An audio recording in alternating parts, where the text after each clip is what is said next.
Hey, what's up, everybody? Rob Sower here with Sower Real Estate at Keller Williams Realty, Boise, coming to you from the Coeur d'Alene office.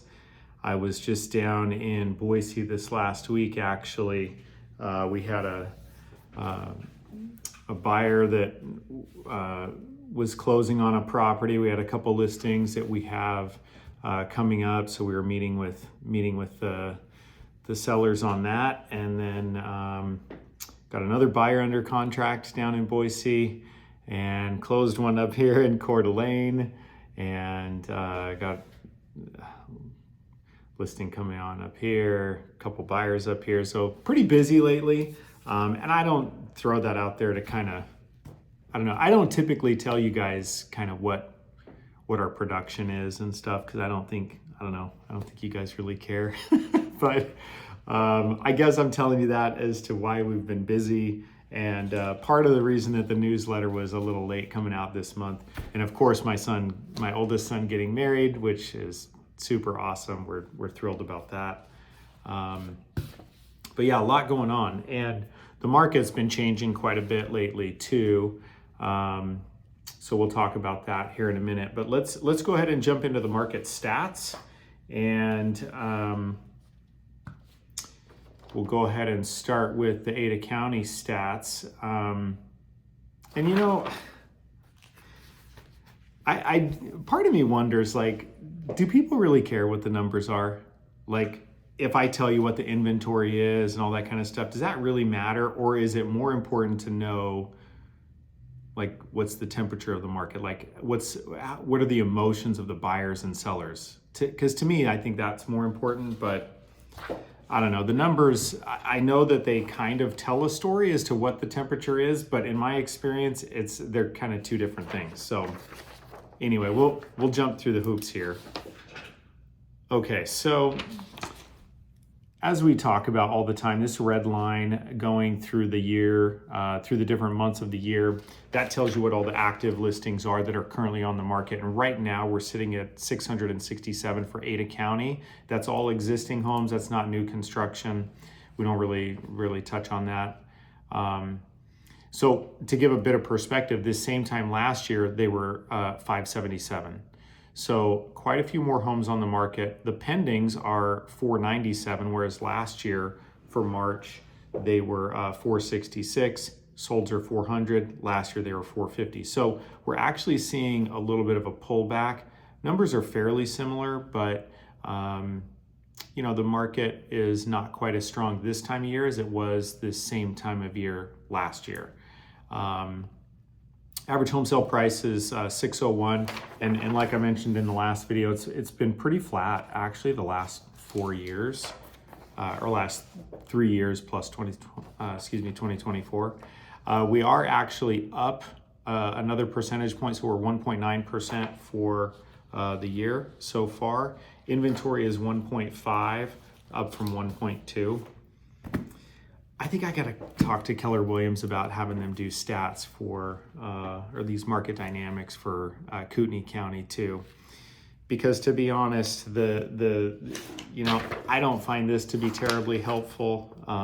The median home sale price, how many active listings and so forth. I just don't think that's quite as helpful, but anyway, it is what it is for now. And one thing that I actually looked to this guy from, the MLS up here. It's their classic stats that they put out. You have to dig a little bit deeper into them, but the real takeaways that I'm seeing right now are that when we look at 2023 to 2024 for Kootenai County, the big thing is the number of sales is basically exactly the same. 442 for 2023 to 443. So they're literally 0% change. There's one sale difference for this time of year for year over year, so almost identical. Now, one thing that we have seen is that the volume is down. So we're down 4% in the total sales volume for this time of year versus this time of year last year. And the average sales price is also down 4%. Now, to me, this kind of leads into a little bit more of what the feel of the market is. As you can imagine, people are dealing with the higher interest rates, inflation, everything else, and that's showing up in some of these stats.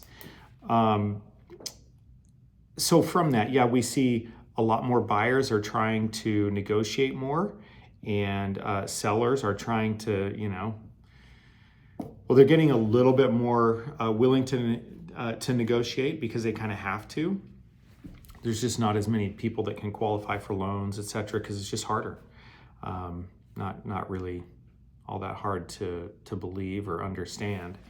So yeah, that's kind of what's going on in the market. Now, I do want to touch on this whole NAR settlement. I don't know how many of you guys have heard this.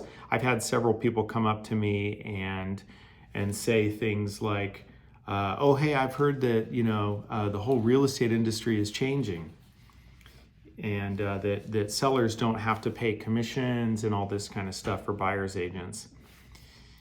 And that's really not what's going on in the settlement. So, well, first of all, I would love to hear from you guys as to what you think is going on, maybe what you have as concerns, or maybe you think this is great.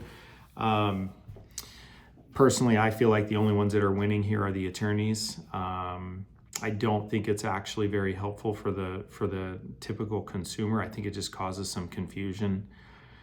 That being said, I do also think that there's an opportunity for this to be actually a really great thing for the real estate industry as well as for consumers. And the reason I say that is because I feel like there is a massive misunderstanding as to what a real estate agent does. And maybe I should say what a good real estate agent does, because not every real estate agent does much. I think everyone would agree that there are tons of examples of real estate agents or transactions people have been through where they're like, what did my realtor even do? And I think that that's pretty fair. But what this settlement is all about is really an antitrust issue where a lot of the NAR, the National Association of Realtors, are tied in with the MLS. In a lot of cases, they own the MLS in different areas, and they have required, in many cases, to put in what's called a co-opt agency fee for other brokerages to bring buyers agents. And the argument basically from the plaintiffs and the attorneys that were helping in this class action lawsuit was that there was no room for buyers to negotiate these fees.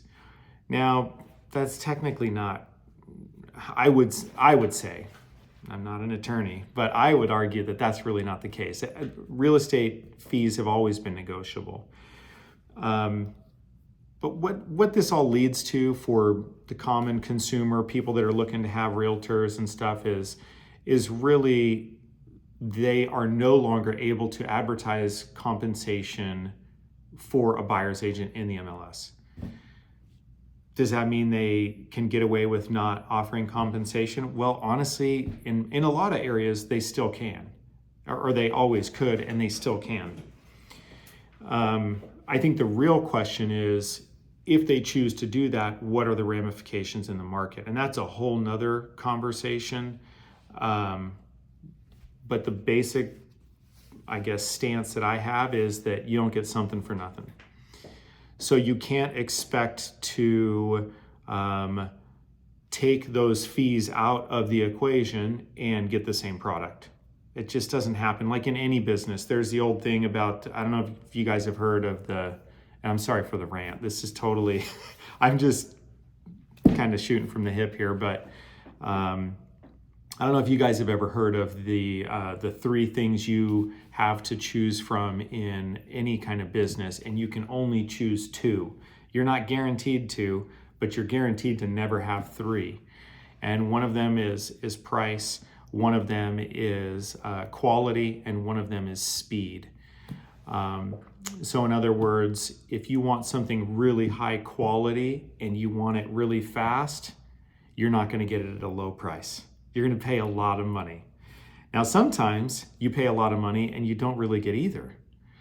So all of this is to say that basically there's just no kind of free lunch. And I would argue that, if you remove this this whole realtor compensation from the equation, that in most cases there's going to be other ramifications that come through that. And I think what I'll do is maybe talk about what some of those things are in some of the upcoming videos. I think that would be helpful. And I think it might also be helpful to talk about what is it that a good realtor actually does. And a little tip is, it's not finding the house. I tell people that all the time when I'm working with them, representing them as a buyer. The smallest thing that I do for my clients is find the house. That's not to say that we don't find the house. I mean, it happens all the time. But to me, in the big picture, that's the smallest thing. That's not where the value comes from. So maybe we'll touch on that a little bit. But I would love to hear from you guys what you think the value actually is of a good realtor. And then maybe we can kind of take it from there. So anyway, enough of the rant. I'm sorry for going on and on, but it's been something that, I don't know, I thought it would be good to chat about. And hope you guys have a great weekend and start enjoying the nicer weather as it's coming into spring. So, all right, thanks guys, bye.